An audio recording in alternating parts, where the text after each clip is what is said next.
simple booking away from school with the collection by private car.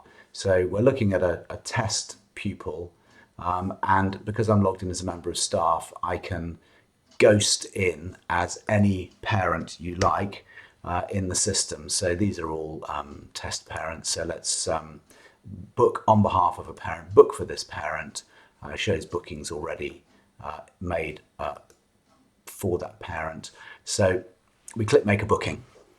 We then get shown a list of the official school travel dates. These are set up by the administrator, or alternatively, if the student wishes to travel on a non-official travel day, we can use the early departure, late arrival button, which then allows us to pick from any date.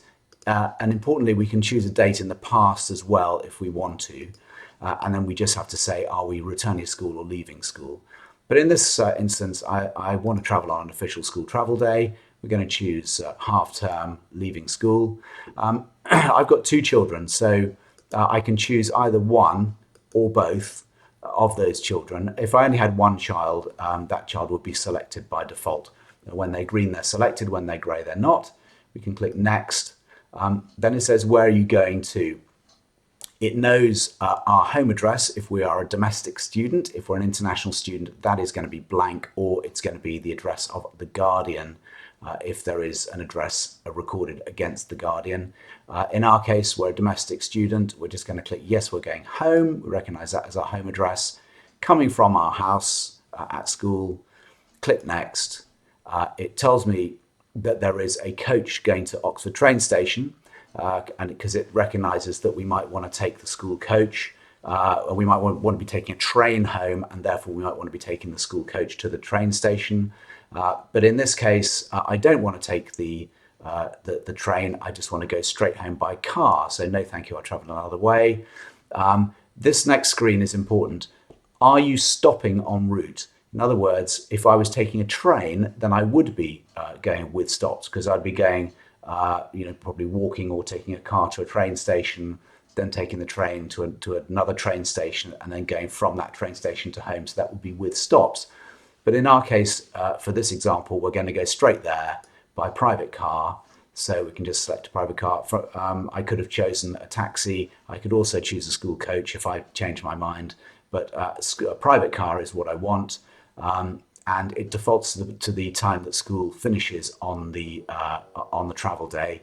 I can choose which parent is picking up, or I can add a new driver. Let's say I wanted to add a new driver there, for example, who's, for example, an uncle. I can just add that new driver, and that will be remembered for next time. Optionally, I can enter the car registration number. So the car registration number will do a lookup on the DVLA database, which will give us a CO2 emission figure and obviously make and colour of the car.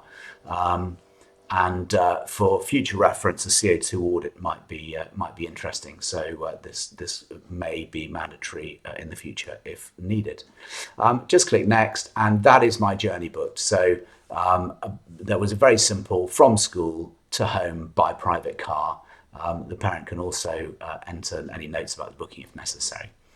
You'll notice on the bottom here, click to process booking or pre-authorised. As a member of staff, you'll see a pre-authorised button here, which means that the parent will not be sent an email to authorise the booking. It will just be pre-authorised and marked as if it was authorised by the parent.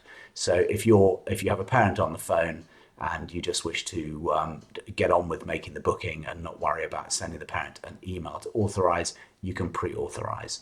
So we'll just use that button for the sake of this example. If I was to click to process booking, that would then send an email to the parent containing a link which the parent has to click in order for the booking to be valid. We've pre-authorised it. I can just return to the home screen, and there is the booking that we've just made for the 2 children, 15th of October. And clicking the 3 dots at the end of the line allows us to view or cancel. Now, because we're logged in as a parent, we do have the ability to cancel the booking if we no longer want it, if we've made a mistake. And also, if we click on to view the booking, you can see there are two little icons up at the top here, and it shows that the parent approved the booking. Because we've pre-authorized it, it has been marked as parent authorized 4th of October and is now awaiting staff approval. So we can just close that, and that is that booking made.